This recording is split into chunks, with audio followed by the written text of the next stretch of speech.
This is just a quick update on my circumstances. I recently spoke about a job I had an interview for yesterday. I got offered the role. Didn't have an exact start date given, so I'm just sort of waiting on that. Then I spoke about the intentions I have once I start earning the money, because I want to put a little bit aside to help other people, because I've struggled enough in my life, so I know what it's like to struggle.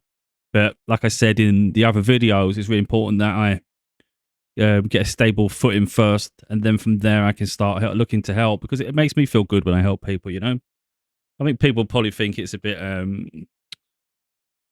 corny or something, but to me it's not. It's just some people like helping people, and I guess some people just self-centered and obsessed with their life, and it's just you see the difference. Those that are obsessed with their own life and they're self-centered, you'll just see like the misery that really compounds within them. Really, they're never satisfied. They're greedy, and it's just like, I always say fool's gold. It's those sort of people that just keep hoarding the treasure. They won't share anything. They're the ones that sort of steal off other people, because life doesn't have value. The material things have value, and it's like, wow, that's quite delusional to me. So, like I say, the reason I explain these things is because I want to broaden people's minds. It's like, if you got to the end of life, for instance, and you look at the life you've had, the interactions you've had, the growth, like, when you get to the end, do you feel like you've succeeded, or is there a feeling of a bit of remorse? Like, there's things you could have done, things you could have done differently. Maybe you wanted to have an impact on the world, and you got caught up in life, in the daily activities. And it's just the little things we do can have a substantial impact for others. So I don't, like I said, people might think it's corny, but it's like, some of us just got a bigger purpose in life, and when you reflect deep enough, you'll see that a lot of the things everybody else lives by is absolutely pointless, but to each their own. Anyway, so I said in the video that likely September is when I start looking to help people, like where I can, within my means, because I've got to get my situation. So my situation has been really, really difficult and challenging for about a year and a half. Financially, it's been an absolute mess. It's been so hard, but I get through it. I take each month at a time, each day at a time, and I always knew things would turn around at some point. But of course, as soon as it does turn around, there's a transition phase where your resources aren't necessarily coming in fast enough, and you've still got to transition between like bill dates and all sorts. So there's a period of transition, which is why I said about September. I'm gonna have to put that back really to October, I think, just to be fair with myself, because literally I've got a start date now, so I start Monday in a week, which I thought was probably going to be then or the week after.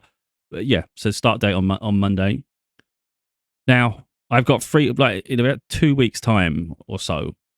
Was it 3 weeks? I don't know. I think about 3 weeks' time, I've got nearly 3 weeks off with my daughter, and I made that known. And it was always going to be either they give you the holiday, like they pay it, or you start after. That's what I thought. But what they've said is, because the holiday they'll honour the holiday time off, but they won't be able to pay it. I thought, okay, that gets complicated, because is that like just is it authorized? Is it like an authorized absence then? Because of course, if I'm losing holiday time, it's not getting paid. It doesn't, And they said no, you won't lose the time. But anyway, neither here nor there. The point really is that there's going to be a 3-week window now where I don't get paid for it. So I'll start, and I'll be there for about 2 weeks. Yeah, 2 weeks. You get paid weekly, so there'll be 2 payments every week. Yeah, and I get about 500. I think I just looked it up. I think it's 540. About £540 take home each week. So it's a good wage, but then it's a huge sacrifice at the same time, because for me to spend 3 weeks with my daughter, and like, I'm saying it, but just as facts, there's no doubt in my mind. So don't, money would never come before me and her. Like, that's ridiculous. So I don't care. So, but I'm just putting it into context, because I know there's a lot of people out there that will hide behind jobs and money and make every excuse as to why they can't do something. And it's like I just said, life has more meaning beyond superficial material crap. You can fix problems, if it bills are behind. There's ways to remedy it. You don't get time back. That's important. So like, there's no hesitation in my mind whatsoever. It's the first thing I said was, these are the dates. I don't mind starting after or before, but So anyway, doing the maths, it's about £1,600 I lose for that 3-week period. And that's the cost of spending time together, literally. Because if I didn't spend time with her, I'd earn £1,600.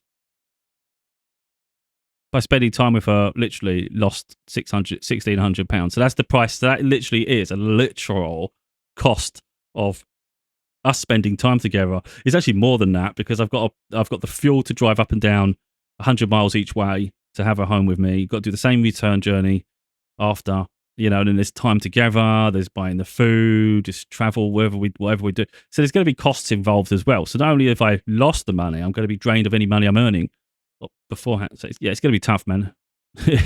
I mean, no doubt it's going to be tough because effectively, it's fortunate you get paid weekly though, but it does mean realistically the second to last week of August is when I finally receive something in August, because once you go back, you got a week later and then you get paid. By then there's bills.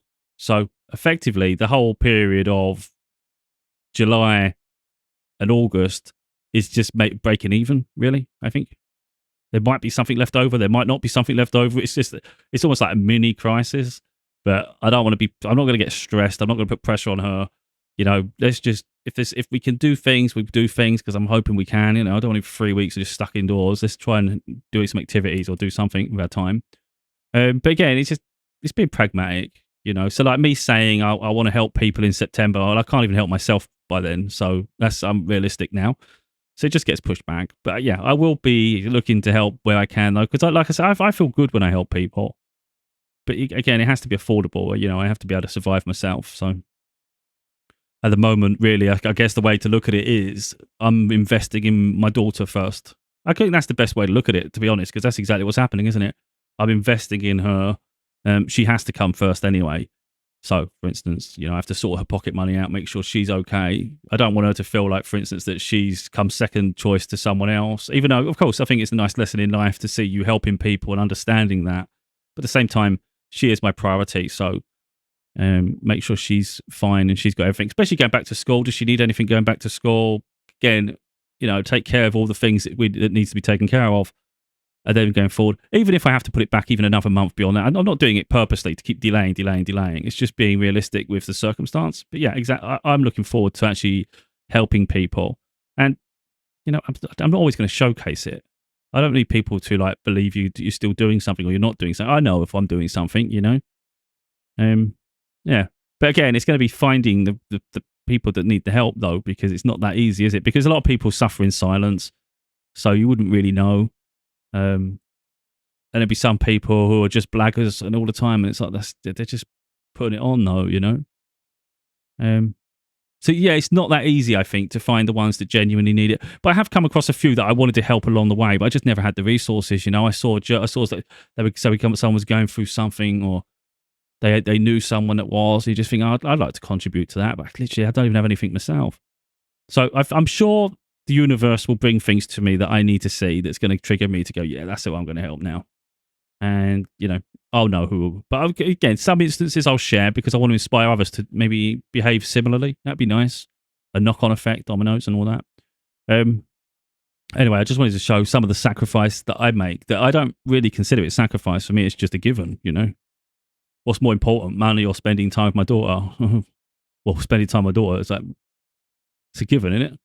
The other thing to think about with this job, just what I'm clarifying here, is just the holidays run from January to January. So based on the fact that we're quite heavily into the year, there's not really going to be a lot of holiday allowance for the year anyway.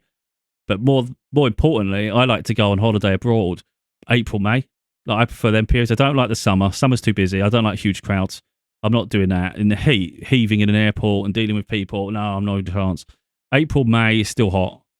Especially in Europe, it's really nice. It's not overcrowded. You can actually enjoy yourself. And that's the time of the year that I want to travel. So the fact that the holiday allowance opens up in April, in January, is kind of ideal for my period. So that works out nice.